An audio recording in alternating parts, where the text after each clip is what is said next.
सहयोग में तत्व किस तरह से इंसान के प्रकाशित होते हैं और प्रभावित करते हैं। असल में हम अपने तत्वों से अनभिज्ञ हैं, क्योंकि उनके अंदर अभी अध्यात्म का प्रकाश नहीं है, सिर्फ बातें होती रहती हैं अध्यात्म पर। और जैसे कि आदि शंकराचार्य ने कहा कि माँ, ये शब्द जालम से मुझे आप छुड़ाइए। तो शब्द के जाल में फंसे हुए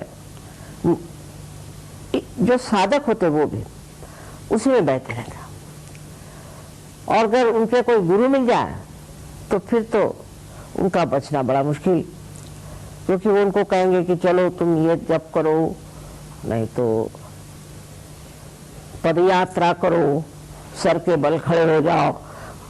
वो जिंदगी भर यही करते हैं।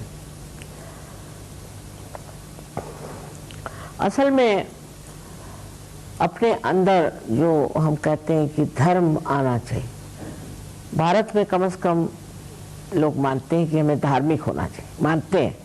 थोड़े लोगों को छोड़ दीजिए, अधिकतर लोग सोचते हैं कि हम धार्मिक हो जाए तो अच्छा है।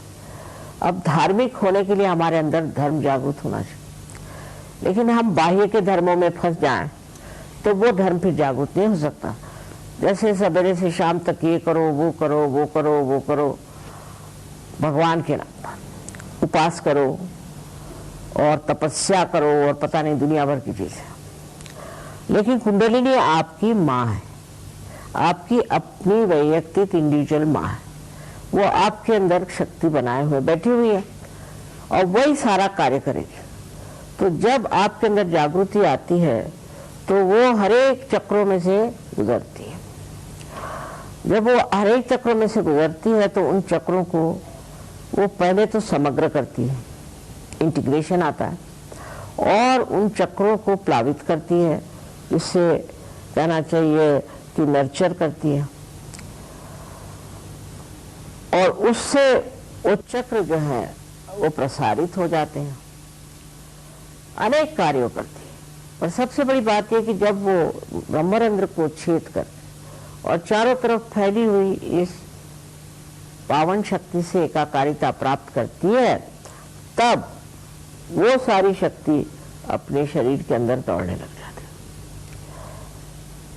अब इससे जो पहला लाभ होता है वो ये है कि हमारे अंदर जो सुप्त स्थिति में जो तत्व हैं वो जागृत होते हैं।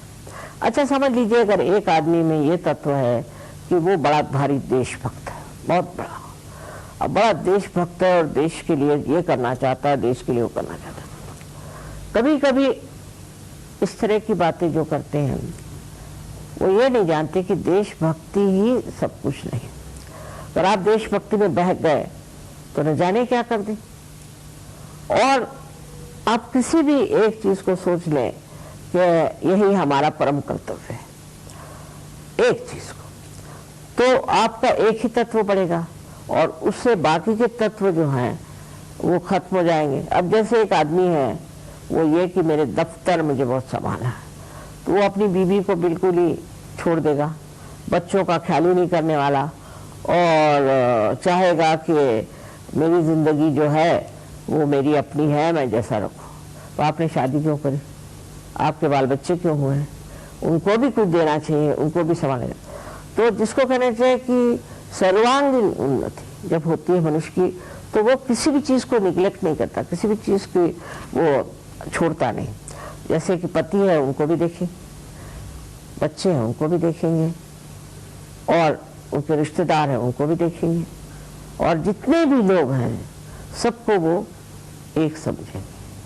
तो ये जो हमारे अंदर भावना आ जाती है जब, तो सबसे पहले हम कहते हैं कि यह आदमी तो बड़ा ही बदल गया, देखिए कैसे सबके साथ इसने जनसंपर्क कैसे छाया है। अब अनेक चक्रों पे अनेक तरह की विशेषताएं और तत्व हैं, और सबसे पहला जो चक्र है उसकी विशेषता है कि अबोधिता, इनोसेंस, और दूसरी उसकी जो विशेषता है वो ये है कि प्यूरिटी, निर्मलता, निर्मलता के अवतार है। अब जिस आदमी में निर्मलता का मतलब ये नहीं कि आप नहाना धोना, पर निर्मलता माने हृदय की निर्मलता। जो आदमी अपना जीवन अपने गलत कामों में लगाता है और अपने मूलतः जो आपका स्वभाव ऐसा हो जाए कि आप औरतों की ओर देखें, औरतों के पीछे भागे, जिनको लंपटपना कहते हैं, वो लंपटपना जो है वो इस चक्र से आता है और उसके खराबी के कारण अनेक बीमारियां हो जाती हैं, अनेक तकलीफ होती है। सबसे बुरा तो इन्हीं इस चक्र का क्रोध है। वो इतना भयंकर होता है क्रोध कि उससे न जाने क्या क्या मनुष्य को बीमारियां हो सकती हैं। जैसे एड्स है अब हो गए या और भी जो गुप्त रोग हैं सारे उसी की वजह से होते हैं। तो जब कुंडलिनी जागृत होती तो आश्चर्य की बात है कि मूलाधार चक्र का उसमें कोई हाथ नहीं होता, क्योंकि कुंडलिनी तो ऊपर है उसके। तो होता क्या है कि कुंडलिनी को ये चक्र जगने ही नहीं देगा जो आदमी ऐसा हो, उठने ही नहीं देगा, क्योंकि उसमें जो बैठी हुई शक्ति है वो इसे रोकेगी। ऐसा आदमी बहुत मुश्किल है पार होना। तो सबसे बड़ी मूल चीज हमारे अंदर ये होनी चाहिए कि नैतिकता, और जिस इंसान में नैतिकता का अभाव होता है तो उसकी कुंडलिनी बड़ी कमजोर हो जाती है और वो बड़ी तकलीफ में फंस जाता है, क्योंकि इस तरह की बीमारियां हो गई, ये हो गया। और विलायत में तो ये है कि आप किसी से कुछ कहो तो कहते व्हाट्स रॉन्ग, इसमें क्या खराबी। तो जब वो व्हाट्स रॉन्ग होता है तब वो जब उनको एड्स होगा तो व्हाट्स रॉन्ग, कुछ भी हो जाए तो व्हाट्स रॉन्ग। उस तरह का अगर हम लोग भी अपने जीवन का ऐसा तथ्य निकालें तो उससे आपका तत्व पूरा नष्ट हो जाएगा। प्रदेश में तो ये तत्व बहुत नष्ट हो चुका था, लेकिन अब सहयोग से काफी पनप रहे हैं। तो सबसे बड़ा ये है कि मनुष्य को मूल एक सभ्य गृहस्थ की तरह रहना चाहिए और सीमित अपने घर के पत्नी और ऐसी जो रिश्ते हैं उसको बहुत पवित्र समझ के उसमें रचना चाहिए। उससे ये तत्व जो है ठीक रहता है। पर जब कुंडलिनी जागृत होने लग जाती है और अगर किसी आदमी को समझ लीजिए दोष है तो ये चक्र जो है ये उठने नहीं देगा, ये कुंडलिनी को पूरी तरह से अवरुद्ध करेगा। वो आदमी चाहेगा कि हम चाहते हैं, वो बहुत कहेगा कि हमें तो पार होना है, लेकिन उसका जरा मुश्किल है पार होना। फिर उसके अंदर ये भावना आती कि आखिर मैं क्यों नहीं पार हो रहा हूँ, क्या बात है। तो उसके इलाज सहयोग में है, किस तरह से इस तत्व को फिर से जागरूक करना चाहिए, उसके इलाज हैं। और वो जब आप इलाज कर लेते हैं उसके बाद ठीक है। उसके बाद जो दूसरा चक्र है इसे हम स्वादिष्ठान चक्र, इस चक्र का तत्व है कि आप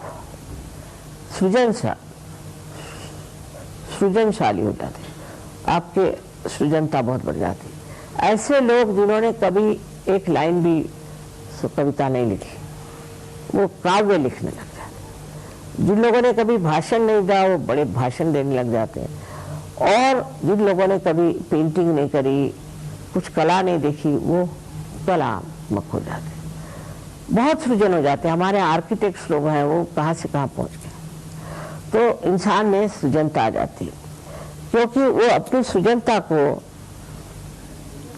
बड़ी ऊंची चीज समझता है। फिर उसको पैसे की परवाह नहीं होती कि पैसा जो है उसको देखो और सृजनता कैसे भी करो। और नहीं, बहुत से लोग चाहते हैं कि हमारा बड़ा नाम हो जाए, तो कोई ना कोई बड़ी विक्षिप्त सी चीज बना के रख दो। कुछ विचित्र चीजें आजकल जैसी बनती हैं, इसलिए कि हमारा बड़ा नाम हो जाएगा, लोग हमें बहुत याद करेंगे, पर उसमें कला नहीं। तो कला का जो महान अंश है उसको प्राप्त करते हैं आप जब आपका ये दूसरा वाला चक्र है स्वादिष्ठान, ये ठीक होता है। और इसके कारण, स्वादिष्ठान के कारण ही हम बहुत जब सोचते हैं तो हमारा जो मस्तिष्क है उसके अंदर जो ग्रे सेल्स हैं उसकी शक्ति इस्तेमाल करते हैं, तो ये उस शक्ति को पूरित करता है ये चक्र। तो जो लोग बहुत सोचते हैं उनको दुनिया भर की बीमारियां हो जाती हैं, जिसको हम राइट साइडेड बीमारियां कहते हैं। उसमें से एक बीमारी तो है कि उसका लिवर खराब हो जाता है, और दूसरी ये कि उसको पैनक्रियाज में उसको डायबिटीज़ हो सकता है, वो नहीं हुआ तो उसको किडनी ट्रबल हो जाएगा, वो नहीं हुआ तो उसको कॉन्स्टिपेशन हो जाएगा, वो भी नहीं हुआ तो उसको अस्थमा हो जाएगा, वो नहीं हुआ तो उसको हार्ट अटैक भी आ सकता है, और सबसे ज़्यादा तो उसको पैरालिसिस भी हो सकता है। सो राइट साइडेड जो बीमारियां हैं वो स्वादिष्ठान चक्र से आती है, और लेफ्ट साइडेड बीमारियां भी उसी से आती है।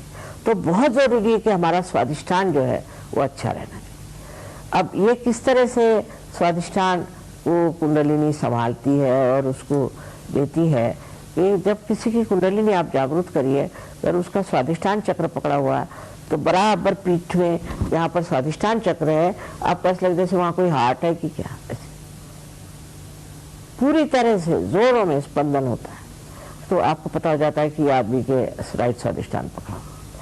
अब वो राइट स्वादिष्ठान जब साफ हो जाए देखो, तो मनुष्य का चित्त जो है एकदम स्वच्छ हो जाता है, और उसके अंदर जो ये स्ट्रेस वगैरह जो आजकल प्रकार है वो सब खत्म हो जाता है, और वो शांति में विराजमान हो जाता है। स्वादिष्ठान चक्र बहुत ज़रूरी है कि हम ठीक रखें आजकल के ज़माने में, जबकि हमारे ऊपर दुनिया भर के कार्य करने के बोझे लदे हुए।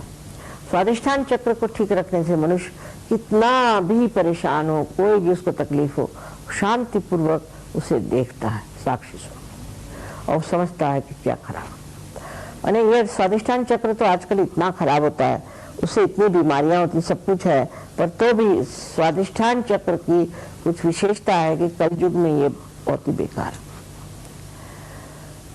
फिर उससे जो और भी बीमारियां होती हैं उसके डिटेल्स में मैं नहीं जाना चाहती, पर यही कहूंगी कि बीमारी के अलावा मनुष्य अत्यंत संतापी और गुस्से वाला होता है, राइट साइडेड। बात बात में वो तुनक मिजाज होता है, उसको बड़ा ही लगता है कि मैं इतनी पोजीशन का आदमी हूँ, मेरी कोई इज्जत नहीं करी। छोटे से आदमी भी बहुत अपने को समझने लगे, ये भी राइट साइड स्वादिष्ठान से होता है। और लेफ्ट साइड स्वादिष्ठान जो पकड़ता है तो उससे मनुष्य चिंतित हो जाता है, बड़ा दुखी हो जाता है, उसको डिप्रेशन आ जाता है, और वो सोचता है कि मुझसे बुरा कोई नहीं, और मुझे सब सता रहे हैं, मुझे परेशान है। दुनिया भर के साइकोलॉजिकल केसेस होते हैं। तो ये दो साइड जो है चक्र के, लेफ्ट एंड राइट, इसको बहुत संभालना चाहिए, और वो सहयोग में बहुत फायदे की चीज़ है, क्योंकि उससे ये दोनों चक्र जो हैं ये साफ हो जाते हैं। जब साफ हो जाते हैं तो आप हर एक चीज़ को इस तरह से समझते हैं जैसे कि एक आप बाहर से अपने को देख रहे हैं। अच्छा, तब आपको गुस्सा आ रहा है, अच्छा बैठिए, आप अपने ऊपर हंसते, अपना ही मजाक करते, अपने बारे में ये सोचते हैं कि मैं क्या कहता हूँ, मैं क्या कर रहा हूँ। तो उस तरह से मनुष्य अपने चित्त को वहाँ डाला, और ये आपका जो चित्त है वो प्रकाशित हो गया, तो वो जो चित्त है उसको ठीक कर देता। स्वादिष्ठान चक्र के लिए तो सहयोग बहुत ज़रूरी है, और आजकल के ज़माने में जितनी भी परेशानी है स्वादिष्ठान से, ऐसे मुझे लगता है अधिकतर, क्योंकि उसी से देखिए आपके हार्ट पे भी असर आता है इस पर। फिर उसके बाद नाभि चक्र है। नाभि चक्र जो है बस